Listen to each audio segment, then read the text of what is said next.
मार्च 2003। क्या हो अगर किसी की डेट ऑफ बर्थ ऐसी हो जिसमें इतनी बार 3 आता हो। चलिए आज इसी पर बात करते हैं। जय भारता जय भारता जय भारता।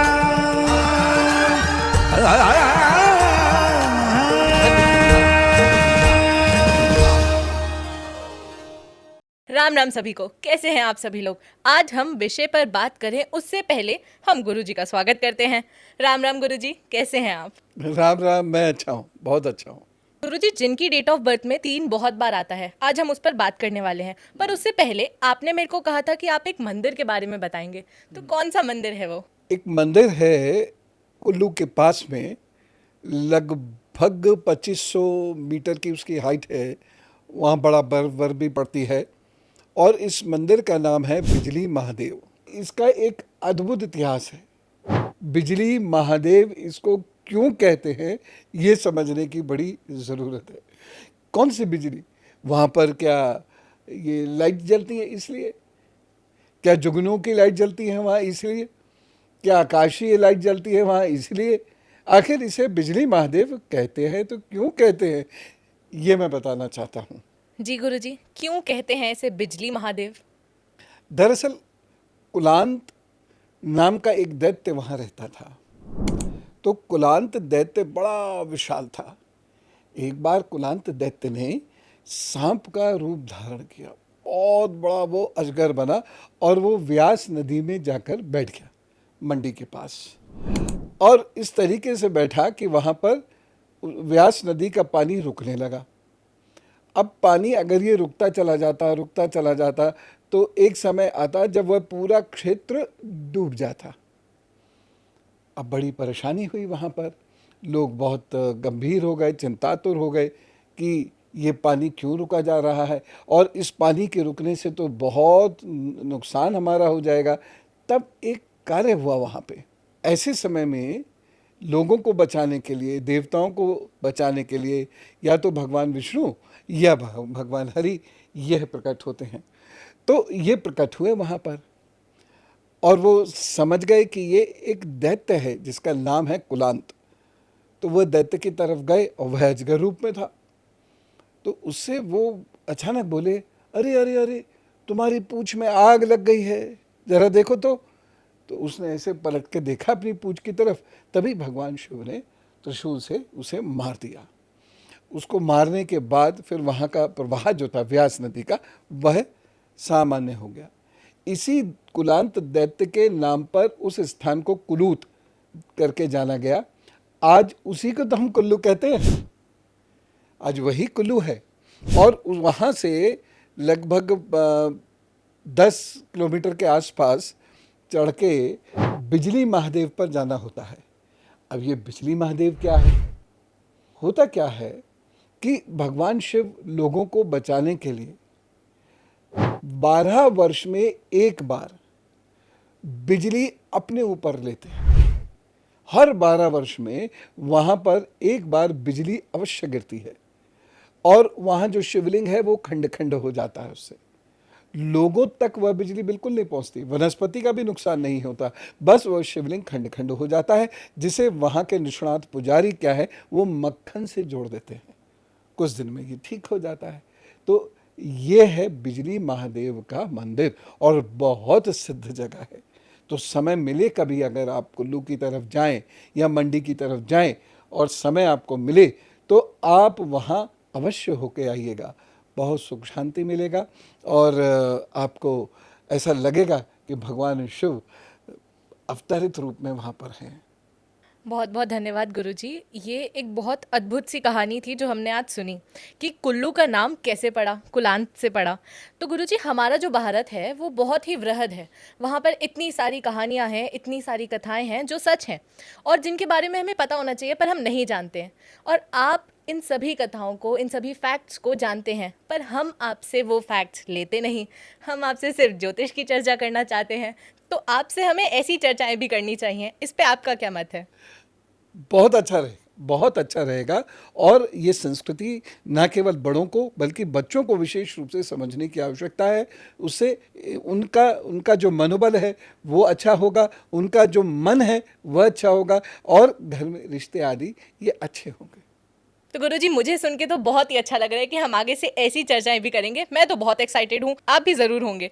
तो गुरुजी, अब हम क्या विषय पर बढ़ें, और 3 नंबर वालों का कैसा रहता है न्यूमरोलॉजी में, जिनकी डेट ऑफ बर्थ में 3 ज़्यादा आता है? जी देखिए, अगर आपकी डेट ऑफ बर्थ में 3 बार से अधिक 3 आ रहा है या 3 बार भी 3 आ रहा है, तो इसका मतलब ये है कि आप अपने कार्य में बहुत कुशल होंगे।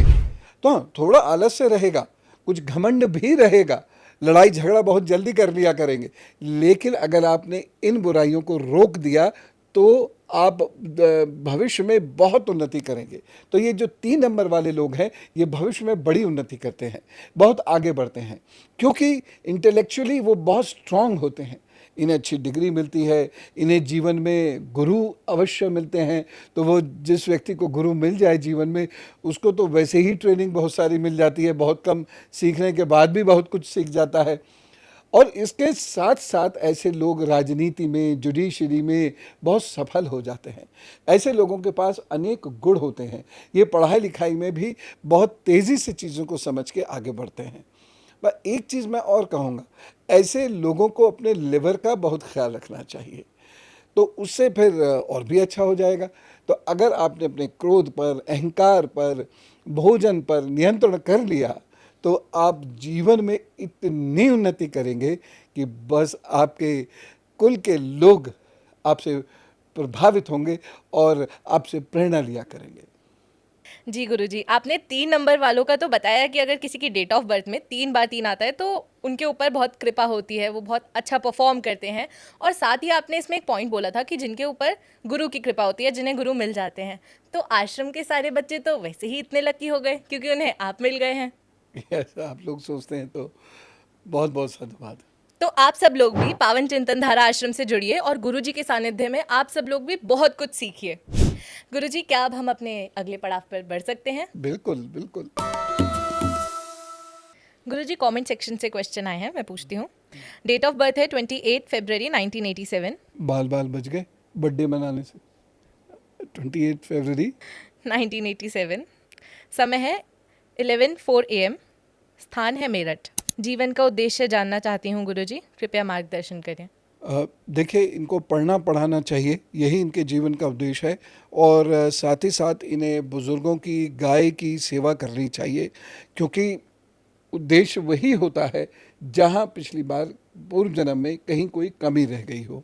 तो यहाँ ये कमी मुझे दिखाई पड़ रही है। तो अगर आप ये दोनों कार्य करेंगे, यानी बुज़ुर्गों की सेवा, गाय की सेवा, अध्ययन, तो आप निश्चित रूप से इस जीवन में तर जाएंगे। धन्यवाद गुरुजी। अगला प्रश्न पूछती हूँ।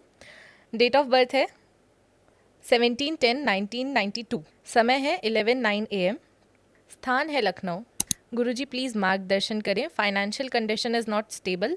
मदर की डेथ हो चुकी है। पापा की हेल्थ कैसी रहेगी? और बड़े भाई नशे में रहते हैं। घर की क्या स्थिति होगी? देखिए, जब आप पे शनि की महादशा शुरू होगी, यानी 2027 अप्रैल 2027 से, तो ये वो समय होगा जब आपके पास धन की स्थिति अच्छी रहेगी। अभी तो इनस्टेबिलिटी बनी रहेगी। हाँ, इतना ज़रूर मैं कहूँगा कि इस इनस्टेबिलिटी में ऐसा नहीं होगा कि आप पे सोर्स ऑफ फंडिंग ना हो। सोर्स ऑफ फंडिंग ज़रूर आपका रहेगा। आप 2-3 चीज़ें ज़रूर कर दीजिए।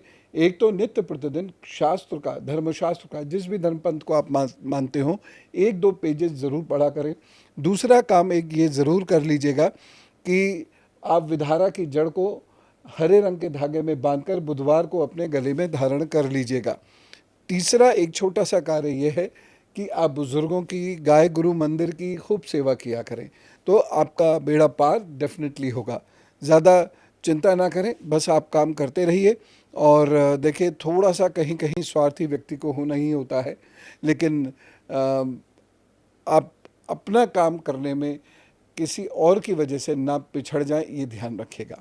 बाकी 2026 से आप देखिएगा, इम्प्रूवमेंट आपके जीवन में ज़बरदस्त आएगा अप्रैल से। और उसके बाद जो अप्रैल 2027 से लंबा समय है, उस समय में आपकी खूब तरक्की होगी। गुरुजी अगला प्रश्न पूछती हूँ। प्रणाम गुरुदेव। उनकी डिटेल्स मैं आपको पहले बता रही हूँ। 9 जुलाई 2005, स्थान है मेरठ, समय है 5:14 AM। प्रणाम गुरुदेव, मेरे परिवार के सभी सदस्य आपके दिखाए रास्ते का अनुसरण करते हैं। मेरे पुत्र ने अब 12th कर ली है, कृपया मार्गदर्शन करें। न्यायिक सेवा या प्रशासनिक सेवा, किस क्षेत्र की तैयारी करें? देखिए, यहाँ पर जो स्थिति इनकी बनी हुई है, तो ऐसे में किसी भी व्यक्ति का प्रशासनिक सेवाओं की तरफ जाने का अंदेशा अधिक होता है। प्रशासनिक सेवाओं की इनसे तैयारी कराइए और ये ज़रूर वहाँ पर जाएंगे, अच्छी उन्नति करेंगे और पुलिस में जाने के भी इनके अच्छे योग बनते हैं। मेरी तरफ से इस बच्चे से एक चीज़ कह दीजिएगा कि ज़िंदगी में आगे बढ़ने में तो कोई कमी नहीं है, लेकिन तुम इस बच्चे का जो क्रोध होगा, उस क्रोध के चलते ये अपने मार्ग में बहुत रुकावटें पैदा स्वयं कर लेगा। ना ये भाग्य की वजह से है, ना ये भगवान की वजह से है, ना ये अन्य लोगों की वजह से है। तो क्रोध ये कम किया करें, पहली चीज़। दूसरी ओर एक काम ये ज़रूर करें कि सप्ताह में एक दिन, मंगलवार के दिन, ये शहद लें और ये अच्छा शहद होना चाहिए। शहद लेकर किसी मंदिर में ये ज़रूर दे दें और उसी के साथ साथ उसी समय ये कोई भी पीली दाल वो लोगों के भोग के लिए ज़रूर दे दें, जिसको ज़रूरत हो। तो ये कार्य ये करेंगे तो उससे इनकी तरक्की के रास्ते और खुल जाएंगे। एक चीज़ मैं ज़रूर ये कहना चाहूँगा कि ये ऐसी फ्रेंडशिप में ना पड़ जाएं जिससे इनकी तरक्की रुक जाए। बस इतना सा ये काम करें और प्रशासनिक सर्विसेज, एडमिनिस्ट्रेटिव जॉब्स की ये तैयारी करें, सफलता के बहुत चांसेस हैं। गुरुजी, आपने पहले भी बहुत बार बताया कि क्रोध हमारा सबसे बड़ा दुश्मन होता है। साथ ही मैं एक चीज़ मेंशन करना चाहूँगी, उन्होंने अपने क्वेश्चन में ये लिखा था कि वह समाज कल्याण कर सके। तो मैं इस बात से बड़ा खुश हूँ कि आपकी जो एक मुहिम है या जिस रास्ते पर आप लोगों को ले जाना चाह रहे हैं, समाज कल्याण, तो वो पेरेंट्स समझ रहे हैं कि अब उनके बच्चों को समाज के लिए भी कुछ करना चाहिए। इसका मतलब अगर राम चाहते हैं तो दशरथ बनना पड़ेगा, जो आप कहते हैं। तो मैं उसके लिए आपको हृदय से धन्यवाद करना चाहूँगी और मुझे लगता है पूरा इंडिया आपको इसके लिए धन्यवाद करता है। ये बहुत ज़रूरी भी है, क्योंकि भारत की तरक्की केवल कुछ नेताओं के ही ज़िम्मे नहीं है, हम सब के ज़िम्मे है। और भारत जितनी ज़्यादा तरक्की करेगा, भारत का धर्म, भारत की संस्कृति भी उतनी ज़्यादा तरक्की करेगी, उतना ज़्यादा धन आएगा और लोग खुशहाल होंगे। बहुत बहुत धन्यवाद गुरुजी। अब हम अपनी ऑडियंस से विदा लेते हैं और विदा लेने से पहले ऑडियंस के लिए 3 काम। आप लाइक कीजिए, सब्सक्राइब कीजिए और शेयर ज़रूर कीजिए। गुरुजी, फिर से एक बार धन्यवाद और आप सभी को राम राम, नमस्कार, भारत माता की जय। भारतीय सनातन संस्कृति की कई महान विद्याओं में से एक है ज्योतिष विद्या। ये हमारे लिए सौभाग्य की बात है कि परम पूज्य पवन सिंह गुरुजी जैसे प्रकांड विद्वान के मार्गदर्शन में हमें ज्योतिष विद्या को सीखने का अवसर मिल रहा है। गुरुजी को एक शिक्षक के रूप में पाकर के शायद हम सब धन्य हो गए। पराशर ऋषि की जो विद्या हम पढ़ रहे हैं, आज गुरुजी आज के युग के पराशर ऋषि हैं। ज्योतिष के बारे में बहुत साइंटिफिक अप्रोच से पढ़ रहा हूँ, जो और किसी जगह पढ़ने को नहीं था। वेस्टर्न इन्फ्लुएंस, लेफ्ट इन्फ्लुएंस बहुत था, लेकिन गुरुजी से जुड़ने के बाद एस्ट्रोलॉजी सिर्फ नहीं, राष्ट्रवाद भी बहुत आया अंदर। भारतीय ज्ञान शोध संस्थान के माध्यम से ज्योतिष कोर्स में आप अपना पंजीकरण करवा के इस अनोखी विद्या को सीख सकते हैं और अपना व परिवार का जीवन संवार सकते हैं। रजिस्ट्रेशन के लिए आज ही संपर्क करें 9412218963। जय भारता, जय भारता।